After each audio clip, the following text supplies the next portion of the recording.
कलयुग के अंत की अवधारणा भारतीय धर्मशास्त्रों में बहुत गहराई से वर्णित की गई है, विशेष रूप से हिंदू पुराणों और ग्रंथों में। इन ग्रंथों के अनुसार कलयुग का अंत एक महाकाल या महान विनाश के रूप में होगा, जिसके बाद सत्ययुग की पुनः शुरुआत होगी। इसे भी प्रलय या महाप्रलय के रूप में जाना जाता है। आइए जानते हैं कलयुग के अंत के बारे में विस्तार से। एक, कलयुग का चक्र और उसका काल। कलयुग हिंदू मान्यता के अनुसार 4 युगों सतयुग, त्रेतायुग, द्वापर युग और कलयुग का अंतिम युग है। इसका काल 4,32,000 वर्ष निर्धारित किया गया है और वर्तमान में हम इसी युग में जी रहे हैं। यह युग विशेष रूप से धर्म की कमी, अधर्म का फैलाव और सामाजिक विकृतियों के कारण प्रसिद्ध है। 2. कलयुग के अंत के संकेत। कलयुग के अंत के समय कई अशुभ और बुरे लक्षण दिखाई देंगे, जिनमें धर्म का क्षरण। इस युग में धर्म की स्थिति नष्ट हो जाएगी।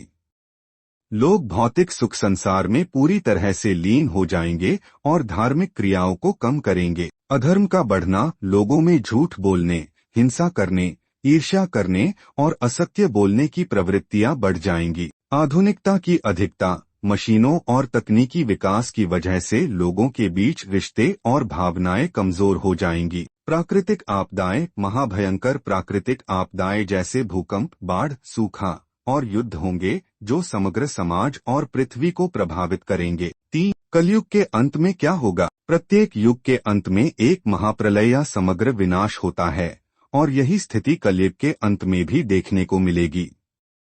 इससे पहले कि ये घटना घटित हो, निम्नलिखित संकेतों को देखा जा सकता है। महायुद्ध, कलियुग युद्ध। यह एक विशाल युद्ध होगा जिसमें अच्छाई और बुराई की शक्तियां आपस में भिड़ेंगी।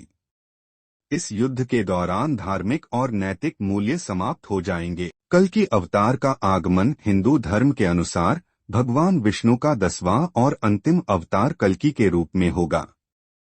वह एक घोड़े पर सवार होकर आएंगे और अधर्म और पापियों का नाश करेंगे।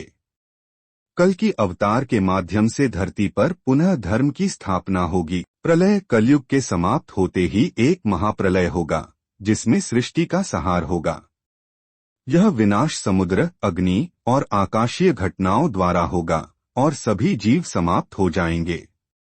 केवल भगवान विष्णु या उनके प्रतिनिधि जैसे कि महर्षि वेदव्यास कुछ जीवों को बचा पाएंगे। 4. नई सृष्टि का आरंभ। कलयुग के अंत के बाद पुनः सतयुग की शुरुआत होगी, जो कि एक आदर्श युग होगा जहां सत्य, धर्म और नैतिकता सर्वोपरि होंगे।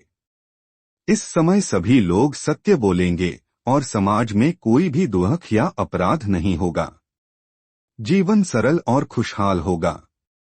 सतयुग के पश्चात त्रेतायुग और द्वापर युग का चक्र फिर से शुरू होगा और सृष्टि का यह चक्रीय क्रम निरंतर चलता रहेगा। निष्कर्ष। कलयुग का अंत एक महाक्रांतिक और परिवर्तनकारी घटना होगी जो समग्र ब्रह्मांड को प्रभावित करेगी। हालांकि यह एक धर्मशास्त्रों में वर्णित भविष्यवाणी है, इसे प्रतीकात्मक रूप से भी समझा जा सकता है, जिसमें यह संकेत मिलता है कि समाज और जीवन के मूल्यों में बदलाव आएगा और यह इंसानियत की जिम्मेदारी है कि वह धर्म, सत्य और अहिंसा के मार्ग पर चले ताकि कलयुग के प्रभाव से बचा जा सके।